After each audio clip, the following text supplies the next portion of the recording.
Welcome to another episode. Welcome to Goodwood Revival 2025. We start this episode with Moggy and a nice selection of electric classic cars. So let's start with this 912, 911. What is it? Let's call it a 1971 911. Makes it easy for us. All right. Beautiful colour. I don't know if it's going to come out on the camera, but it's one of my favourite colours. Yeah. It's got a standard bolting kit. So you've got a 60 kilowatt hour battery pack. 50% that's in the rear, 50% in the front. Because Perfect. we always take the opportunity whenever we can to improve the weight distribution and handling of cars.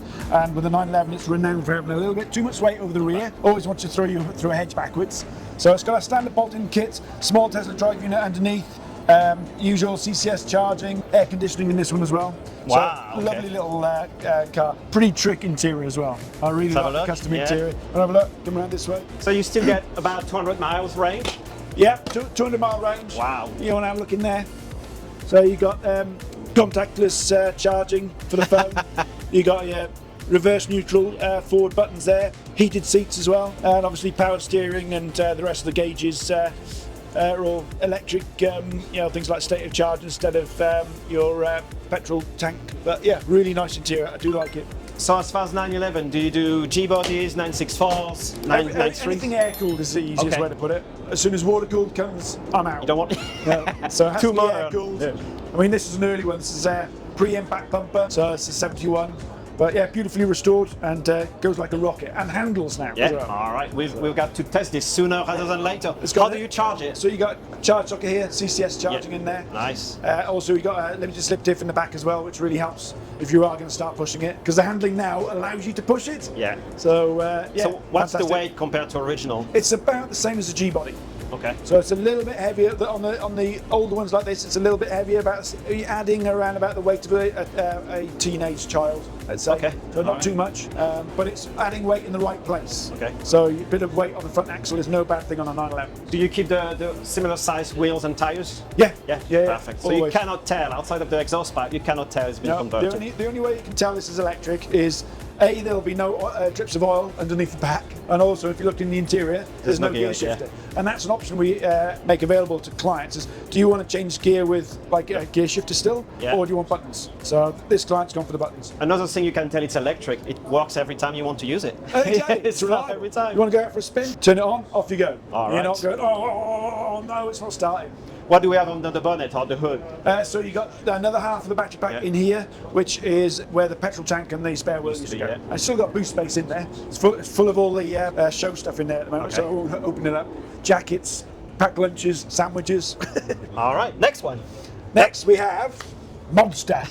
So this is a Jensen Interceptor. The remit for this off the client is he wanted to be able to commute from Bristol, where you guys are, to London, where his office is. Yeah. So he wanted to be able to have enough range to do that commute. So that's between 2 and 3 hours, depending where he is in London. So on the M4, but also fit the golf clubs in the boot. So nice remit. And I drove it down from Bristol on Wednesday, and it's got like the most comfortable seats you've ever experienced. It's just got about 10 cows worth of leather in there. And these seats are just glorious to sit in. So I drove it down on the M4, cruising in the fast lane, just like beautiful. So and the nice thing on this trip is there's plenty of CCS chargers all over, so it's very easy. So on that's the one where you just come down off the M4 and then start coming down. There's about 18 CCS chargers there. So this has CCS rapid charging, 60 kilowatt hour battery pack as well, the same as that. But when we took the engine and gearbox out, we did an episode on our YouTube channel of how much weight we took off this car. Because it had a 7.2 litre Chrysler V8 and a massive automatic gearbox. We took 650 kilos out of the car, which is about the same as Tim's Lotus Elise. So we put in 80% of the battery pack in the front, 20% in the boot. But the other thing we did is on the rear, we replaced this, the solid rear axle and the leaf spring suspension, which is pretty archaic, and that's a lot of weight as well. We replaced it with a tubular double wishbone suspension that we made with a Tesla drive unit in the rear. It was front engine rear wheel drive, now rear motor rear wheel drive, which meant that the whole of the engine bay in the front, we could put a massive huge battery pack in. So, which is what we did. And again, all the luxuries of a car like this, like air conditioning and all the other bits and pieces. So how much power do you get from the new system compared 450 horsepower. Wow. Which is enough. Spins the wheels if you want it. It just but you've got the better handling of the rear suspension now as well. So it used to be good in a straight line, but not good cornering. around corners, Yeah. and now it's glorious around corners. But it's got that wafting feel. It just like goes over bumps and just soaks it all up. It's like driving on a hovercraft. So again, we'll have to test this sooner rather than later. All right. Another reason to come up to Wales. Right? Well, twisty roads, Wales, perfect combination. Yeah. This is the iconic bit of the Jensen Interceptor. This like rear end here with a curved windscreen. So something we haven't mentioned. Not only you convert them to electric, but you've also restored it. Not this one. Not this one. This one came to us pre-restored. Okay. If we do restorations, we normally farm it out to another restoration company, like this one here, which brings us on nicely to this one. Nice transition. This is one of the few ones actually that come around here. So this is one of the few cars where we took on restoration as well. Okay. But again, we didn't do the restoration ourselves. We farmed it out to a specialist locally that did the restoration. Because the remit on this was you want to be able to drive it in the summertime, and why wouldn't you? Because it's glorious. Mercedes 190 SL for those that don't know.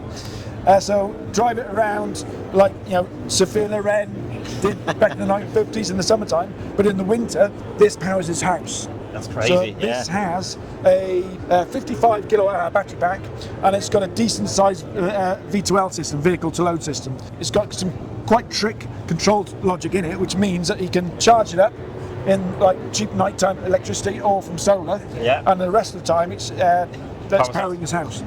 So yeah, this has got some trick, very modern control systems and technology in it underneath an absolutely glorious, elegant. So was this a way to sell the project to his wife, or did he really want this system? Does he have something similar already? This guy, do you remember the Ferrari 308 we did? Yes, the very first Ferrari one, 308? Same customer. Oh, okay. He's getting to the age now, and Peter will probably be watching this, and you've told me this yourself, so don't blame me for repeating it, but he said he's getting a bit too old for Ferraris, and he wanted something that was more age appropriate, and he's always wanted one of these. And why not? I mean, it's the most magnificent, glorious, elegant looking car, and driving it, me and Tim went out for spinning it a couple of weeks back through Wales, lovely weather, and it was just glorious drive. Absolutely lovely. So you're going from the beauty to the mega beast, which is here.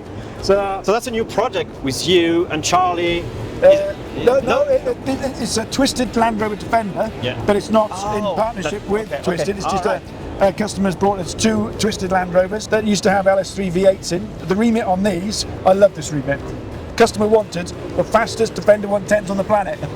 Well, I can do that. Who better to ask to the one that owns the fastest 90 on the planet? I said you can't have the fastest Land Rover on the planet because I have that, but you can have the fastest 110. Again, it has our standard Land Rover Defender bolt-in kit. So this is our standard one. We have a 110 kilowatt hour pack that goes into the Defender 110s. Nice match there. Yeah. But this has all the knobs and whistles on, so every single option literally it has. So it's got dynamic cooling. It's going to a very hot country. Okay. Think desert. So it has to have like an air conditioning system for your battery pack. That's super cooling the battery down when it needs to, or preheating it when it needs to. So this has our very latest thermal management system on. You've got again V2L on it as well. Such as air conditioning for the front and rear passengers. It's normally even in a petrol or diesel one, you don't have air conditioning going to the rear. But if you look in the back seat, there's the vents going to the rear as well. You've got lockable diffs in the axles as well. So it's literally fully loaded. So can go in the dunes, could go in the snow. So and power the kettle. They're not going to get much snow out in the desert, but you're right. In the sand, it's going to be fantastic. So it's got a chunky tyres for the sand, or you probably put the tyre pressures down. But it's got limited slip diff from the Tesla motor, so 600 horsepower Tesla motor from a performance drive unit, from a P100D, and then you've got the limited slip diff in the middle and the two lockable axles either end as well. So something we haven't covered is how long does it take to convert, say, those 4 cars? It depends. As you know, we do a lot of bolt-in kits. Yes. So Land Rovers, Porsches, VWs, Beetles. We have a lot of drop-in kits, and if we really all 13 staff just jumped on one vehicle, we could probably convert something like this Land Rover in a week. But this probably we've had it for around about 9 months now, because we're doing loads of other cars in the workshop. Anything under a year is quick. Yeah, in the industry. We're converting 16 cars at any one time in the workshop. Okay. So you do a little bit of work on this. Fabrication guys get involved. They've done it. Then they jump onto the next car. The electrical guys come in. Then the mechanics come in, and it's a lot of spinning plates all the time. So that's it. 4 cars. Thank you very much. Next step for us is to come and test the cars. You will still have at your premises. Yeah, I'll discover which the ones one do you you're. want? Well, also the one you're building would be very interesting, but the 190 I really want to take for a spin. So The Mercedes 190. it's Bring like up a hat, because your hair's going to go. well, it's going to be all over the flat shop. anyhow. So. Yeah. All right, thank you very much. Let's visit the next guys.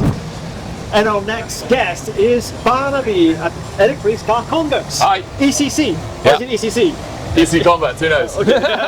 Well, the thing is, today you brought the complete, well, I was going to say a rolling chassis. It's called a rolling chassis. It rolls, but on the wrong wheels. Well, the good thing is you have the whole system to convert, well, pretty much any Defender, Yeah. Land Rover Defender, Yeah. maybe in America or anywhere around the world. So that's what's happening here. So this is a Land Rover Defender 90 chassis.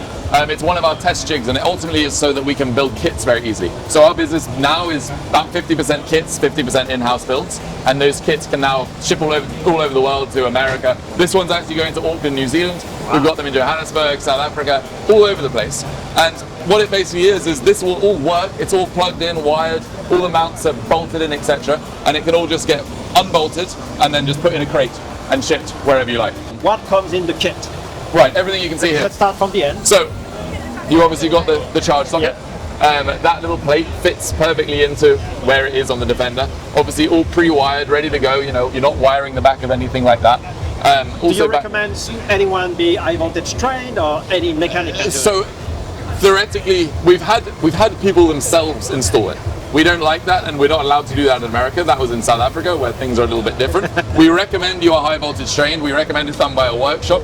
But in my view, it's a case of if you have the skills and the machinery to take your engine and gearbox out, you have the skills and machinery to put everything back in. You're not actually touching anything high voltage. The high voltage is completely off until you put the MSD in at the very end. Then the system's live. You're not touching the inside of the battery pack. You're not, wiring anything when it's live, etc. It's all ready to go. Excellent. So really, a normal mechanic can do it. Or if you've got a home workshop, you could do it unofficially. Also back here, electric handbrake calipers. So see the pads there, including the mount that will connect them to the original bolt points on the axle there. This is an aircon upgrade, so an aircon condenser pack down the back. It's got fans, etc. on it. If you did want to spec aircon, you don't have to spec aircon. So that's out the way of the nice, cool electric stuff up the front. This is a Tesla Model 3 motor, and this is actually a performance Model 3 variant, so this is an extra fast one. So that comes like that. Cooling pipes all ready to go. Obviously I don't have the main cooling connected up to there right now. Okay. But a little bit of tube to make life easy. Every mount and bracket, all made by us in-house, powder coated with, it's all made with our CNC gear, etc. So that's just, it literally is bolt in. You can see how simple it is with a couple of bolts just going through the chassis. Same with the wiring looms. So the high voltage wiring loom there to the motor is ready to go. You can just unplug it, plug it back in. So that's all very nice. Here is the control center, so that's where the gear stick used to be, of course. Gauges, you'll have seen, pretty normal. Up the front, this is a Felton UVP 55 kilowatt hour version. We also will run the 110 kilowatt hour version, which is obviously a huge battery pack. That goes in the middle there, on top of the motor. You can actually see where it sits on top of these mounts and just goes over the whole thing. So it replaces the seat box. It replaces the whole seat box. And it's also an upgrade you can do later. So you'll notice those mounts have it on, but this kit going to Auckland, New Zealand isn't having the 110. So later they could call and say, I want the 110 now, we'll just ship them a seat box, they can bolt it on. So that's battery pack, everything you need in there, charger, DC on the back, all ready to go. Obviously an entire fuse box there. Have a look on the back of there. You can see where the looms plug in. Yep. So we'll plug into these two big ones here.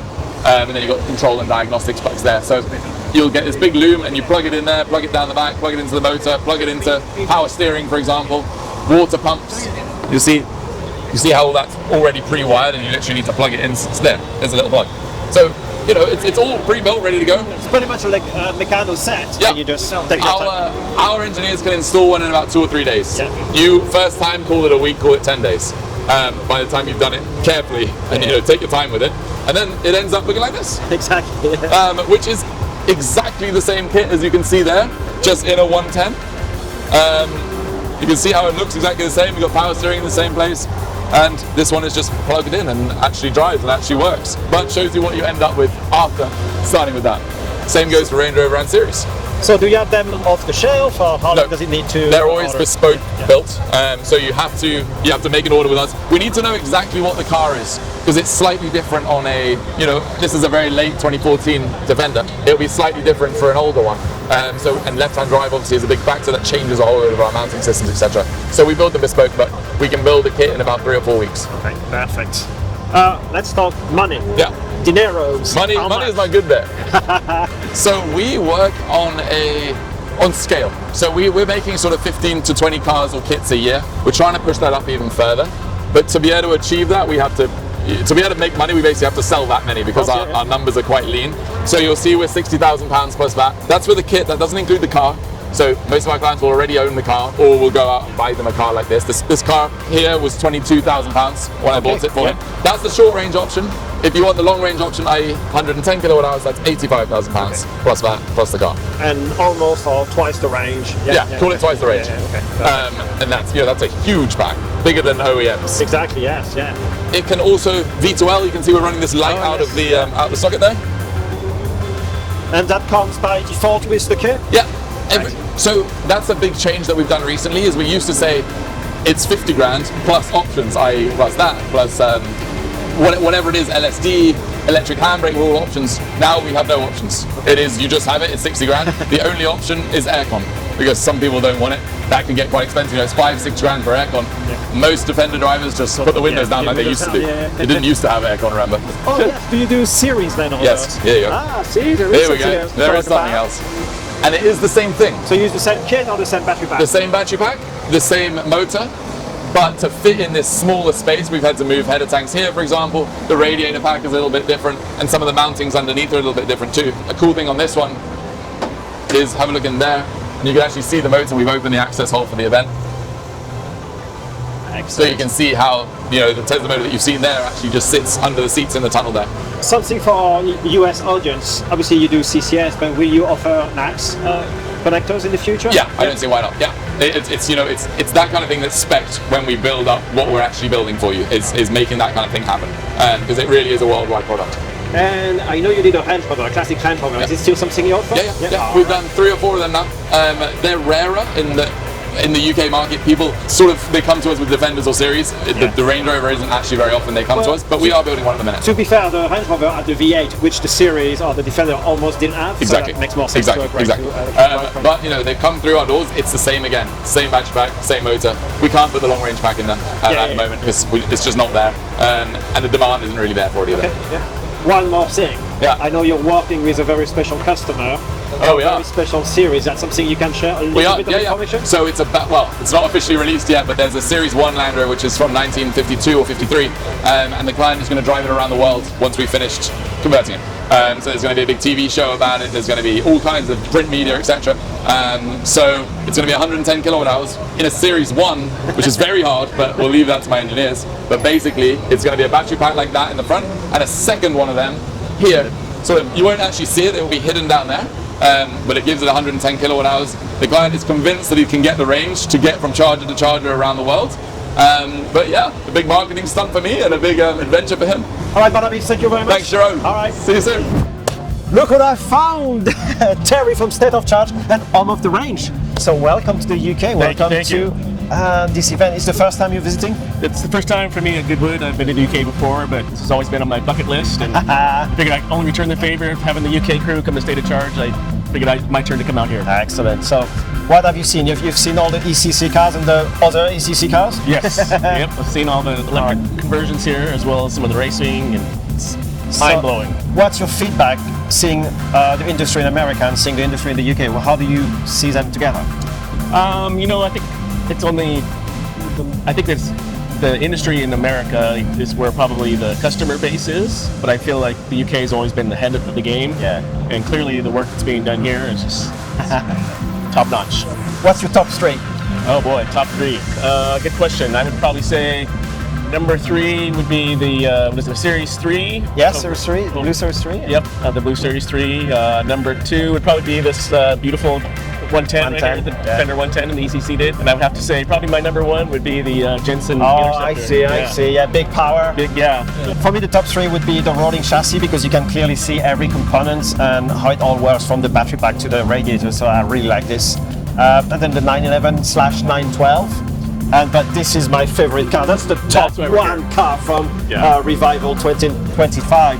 Guys, if you like what you saw today, let us know in the comments below. Give us a thumbs up. And guys, we'll see you in the next one. Cheers.